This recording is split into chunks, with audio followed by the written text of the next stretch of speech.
karena anak ini memang nakal. Sekarang ada di tempat koden. Saudara, akhirnya pertengahan Juli saya bawa dia ke Nabire. Sekarang dia sekolah kami di Nabire. Nah, 25 pagi saya dapat telepon, masih di Surabaya.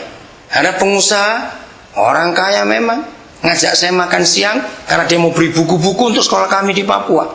Baik, saya janjian. Nah, hari itu ada seorang guru namanya Feba Simangunsong, dia guru kami di Nabire, harus ngantar 4 anak kami ikut jambore pelajar di Kaliurang tanggal 1 Julinya. Tinggal di rumah dengan 1 anak ini jadi berenam. Maka siang itu saya ajak mereka ke tempat makan di mana kami diundang. Ternyata kami datang duluan, jadi kami sudah pesan makan, baru keluarga itu datang. Lalu saya pindah ke meja sebelah. Waktu saya lagi ngomong-ngomong, makanan belum keluar, tapi anak-anak saya sudah makan. Tahu handphone saya bunyi, ada SMS. Kok kebetulan saya buka, kok tergerak. Begitu saya lihat, loh, anak ini SMS saya. Kan heran, ngapain dulu sebelah SMS-an? Jadi saya pakai kode mata saya, kenapa? Kan lucu. Dia bilang, papa baca. Saya baca. Isinya begini, papa kenal nggak sama tante yang papa ajak bicara? Kemungkinan dia itu tante saya. Hah? Terus saya bilang sama 2 suami istri, permisi ya, saya pindah ke meja sebelah. Tante bagaimana? Saya ingat itu kakak mama saya. Yang benar kamu. Saya bingung. Saya kembali ke meja mereka 2. Saya panggil namanya, Tin, kamu kenal anak ini enggak? Wajahnya berubah. Saya dari tadi lihat, jangan-jangan ini ponakan saya. Dia nyambung, iya dia nyambung. Nangis ini orang. Karena memang mamanya hilang. Itu adik bungsunya sudah. Dan hilang. Suaminya bingung. Lalu dia cerita, waktu anak ini lahir, mereka pakai babysitter. Ternyata papanya selingkuh dengan babysitternya dan pergi sampai mati. Dan sejak itu mamanya hilang, gak tahu kemana. Bayangkan. Saya bisa cerita banyak itu. Ayo saudara, kita memperhatikan yang dikasihi Tuhan Yesus. Ayat terakhir, Matius 25. Saya akan tunjukkan kepada saudara, jangan kaget kalau pada akhirnya ada orang Kristen dan pendeta masuk neraka, bukan karena berzina, bukan karena membunuh, bukan karena mencuri, tapi karena tidak melakukan ini. Jangan kaget. Kita lihat, inilah pasal penghakiman bagi gereja akhir zaman. Masih ingat penghakimannya? Yang dihakimi siapa dengan siapa? Kambing dan domba. Kambing di sebelah mananya si raja besar itu? Kirinya. Domba sebelah kanan. Mereka semua menjawab, kapan kami lihat Tuhan lapar, telanjang, di penjara, sakit, jadi orang asing, dan haus? 6 keadaan. Kapan? Ayat 40. Ini para domba dijawab oleh raja hakim semesta alam itu. Dan raja itu akan menjawab mereka. Inilah gereja. Karena kambing dan domba itulah gambaran kita. Domba-domba dan kambingnya Tuhan Yesus. Kita mau milih yang mana? Itu pilihan kita. Saya ulangi. Dan raja itu akan menjawab mereka, aku berkata kepadamu, sesungguhnya berapa hal? Ayo baca, berapa hal? Segala sesuatu yang kamu lakukan untuk berapa orang? Stop. Salah seorang itu berapa sih? 1 saja. Enggak banyak yang diminta, 1 saja. Tapi kalau 1 kita sudah pernah buat, percayalah Papa akan tambah 2, 3 dan seterusnya. Saudara, saya bersyukur kepada Papa di surga. Sudah ratusan orang yang saya buat ini. Dari 1 terus tambah. 28 Agustus saya dapat telepon. Fanny dengan Frankie kenal. Tanya Sylvie yang di Palembang. Sylvie siapa dia? Yang istrinya pendeta. Di Rosana Manado dulu. Sylvie siapa? Dia telepon saya. Saya sudah lama gak ketemu dia. Dulu masih Manado. Dia beli koden, mau anak tidak. Anaknya siapa? Ini dari panti asuhan. Gak diurus oleh orang tua angkatnya. Karena orang tua angkatnya jadi calak, jadi sibuk. Tanggal 30 Agustus saya pulang kembali ke Papua. Langsung besok paginya saya kirim uang tiket dari Palembang ke Jakarta bersama dengan ibu pendeta ini. Lalu 30 saya bawa dia ke Biak. Anak ini gak ada orang tuanya, dari panti asuhan. Serta dengan kami di Biak, saudara. Ada begitu banyak orang yang terbuang hidup.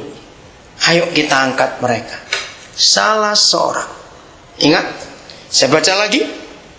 Dan raja itu akan menjawab mereka, aku berkata kepadamu, sesungguhnya segala sesuatu yang kamu lakukan untuk salah seorang dari siapa?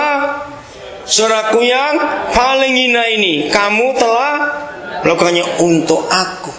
Maka itu kegiatan kita bukan di dalam gereja, katakan amin. Harus di luar. Manusia, orang adalah sasaran kita. Ayat 45-46. Maka ia akan menjawab mereka, ini para kambing dijawab. Sesungguhnya berapa hal? Salah satu yang tidak kamu lakukan untuk siapa? Salah seorang dari yang paling hina ini kamu tidak melakukannya juga untuk aku. Ayat 46 menakutkan. Baca baik-baik. Dan mereka ini, siapa mereka ini? Yang tidak melakukan segala sesuatu untuk salah seorang dari yang paling hina itu. Dan mereka ini orang Kristen, ini gereja, ini hamba Tuhan juga.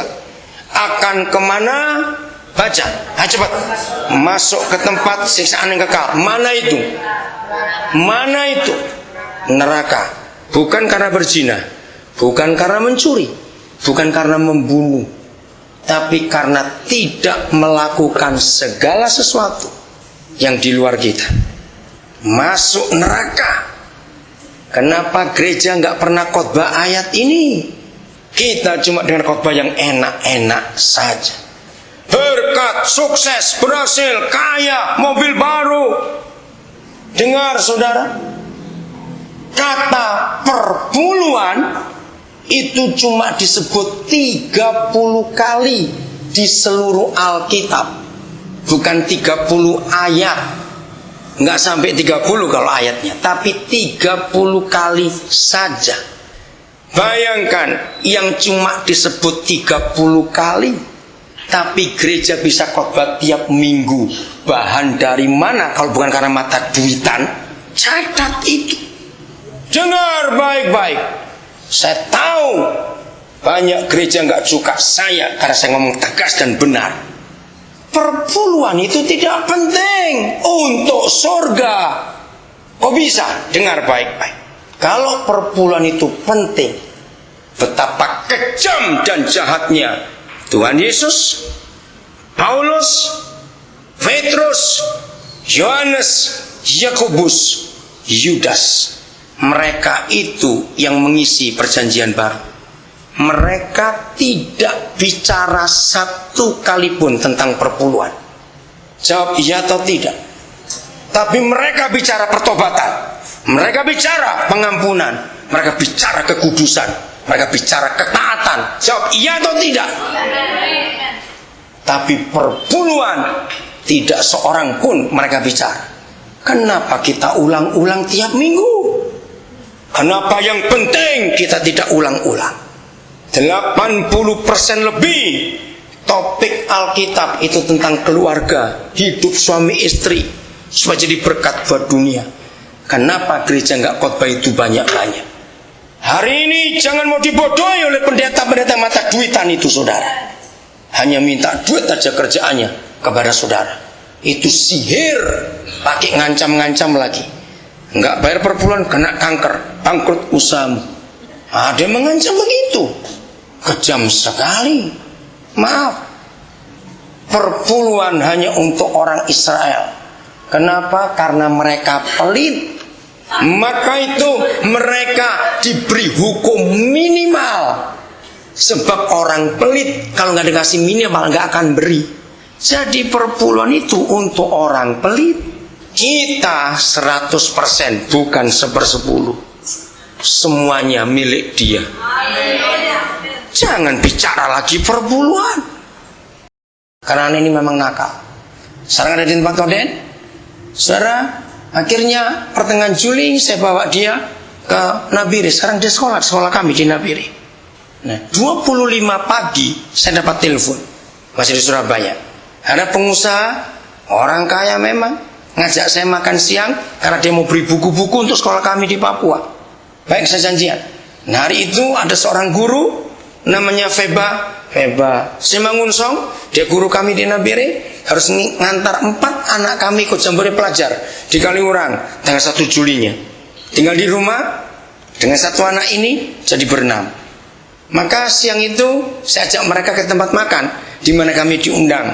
Ternyata kami datang duluan, jadi kami sudah pesan makan, baru keluarga itu datang. Lalu saya pindah ke meja sebelah.